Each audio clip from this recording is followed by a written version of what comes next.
Good day everyone, I am Gail Portes and welcome to our second virtual learning classes. Today we will be talking about Gagne's conditions of learning. But before that, let me discuss you about our learning outcomes. At the end of this lesson, the students are expected to demonstrate an understanding of Gagne's conditions of learning. The students are expected to discuss Gagne's events of instruction. To start with, Abigail will be talking about Gagne's theory. Gagne's condition of learning principles theory highlights a form of communication that serves as aids in the learning process. Moreover, when each step is completed, learners or students are much more likely to be engaged and retain the information and skills that they were being taught. Next, different instruction is required for different learning outcomes. In Gagne's theory, events of learning operate in the learner in ways that constitute the conditions of learning. In addition, the specific operations that constitute instructional events are different for each different type of learning outcomes. Also, the learning hierarchies define what intellectual skills are to be learned and the sequence of instruction. There are four elements that provide the framework for Gagne's conditions of learning, namely, the conditions of learning. There are two, internal and external conditions. Second, association learning. There are four basic prototypes of learning that demonstrates the characteristics of associative learning. Third, the 5 categories of learning outcomes. And last, the 9 events of instruction. Now, let's talk about the conditions of learning. Internal condition is the capability that already exists in a learner before any new learning begins, while external condition includes different stimulus that exist outside the learner.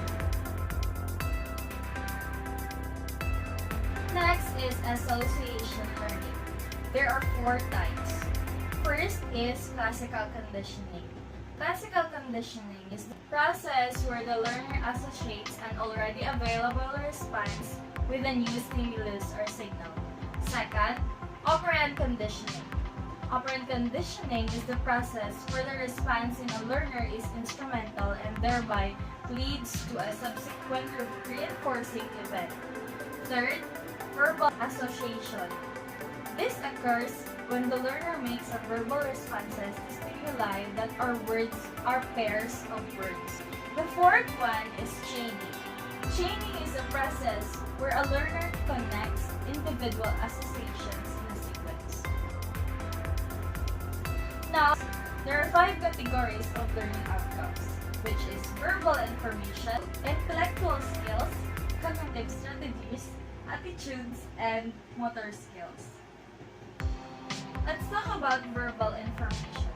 Verbal information is being able to state ideas, knowing that, or having declarative knowledge. These refers to the organized bodies of knowledge that we acquire. They may be classified as names, facts, principles, and generalizations. Verbal information also draws attention to distinctive features by variations in print or speech. Verbal information presents information so that it can be made into chunks. This also provides a meaningful context for the effective encoding of information. This provides cues for effective recall and generalization of information. Next is the intellectual skills. Intellectual skills is knowing how or having procedural knowledge. This involves the use of symbols such as numbers and language to interact with the environment. They involve knowing how to do something rather than knowing about that something. Intellectual skills call attention to distinctive features. They stay within the limits of working memory. Intellectual skills also stimulate the recall of previously learned component skills. This presents verbal cues to the ordering or combination of component skills. Intellectual skills also schedules occasions for practice and spaced review. This use a variety of contexts to promote transfer. There are 5 categories of intellectual skills, namely discrimination, concrete concepts, defined concepts, rules, and high-order rules, which is to be discussed by Gagne. The first subcategory of intellectual skills is discrimination. It is the ability to distinguish one feature of an object or symbol from another, such as textures, letters, numbers, shapes, and sounds. Next is the concrete concepts.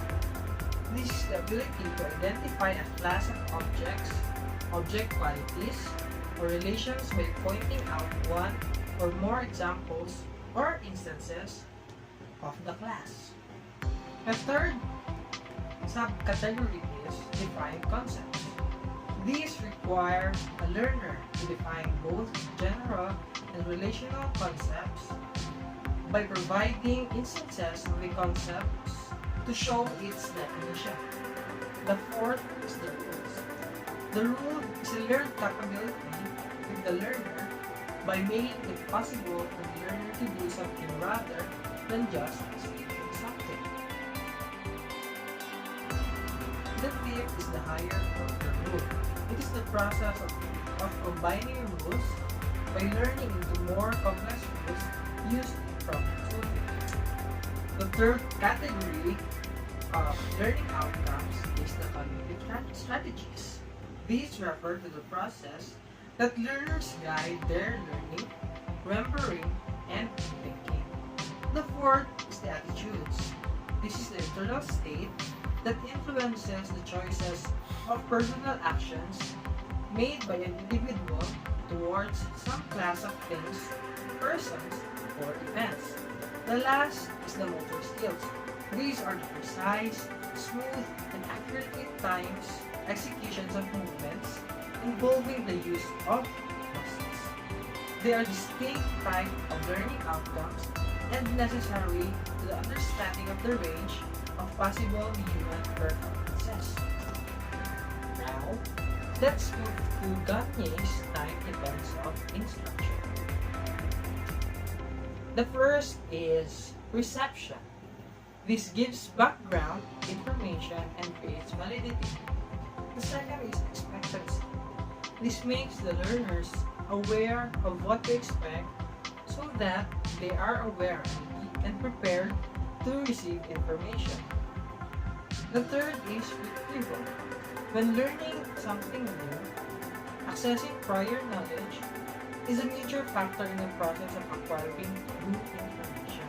The fourth event of instruction is the selective perception.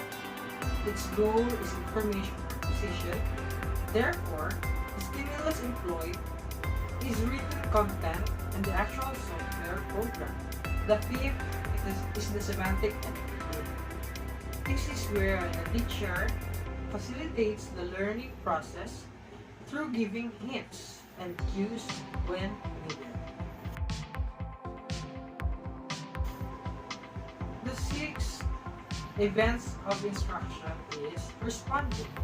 It requires the learner to produce based on what has been taught and enables the learner to confirm his or her learnings. The seventh event of instruction is reinforcement. This is where the teacher gives immediate feedback to learners after listing responses. The eighth is the retrieval. This is where independent practice forces students to use what they learned and apply. The last event of instruction is generalization. This is where the teacher also assigns learners to teach another learner how to make PowerPoint presentations. That would be the end of our lesson.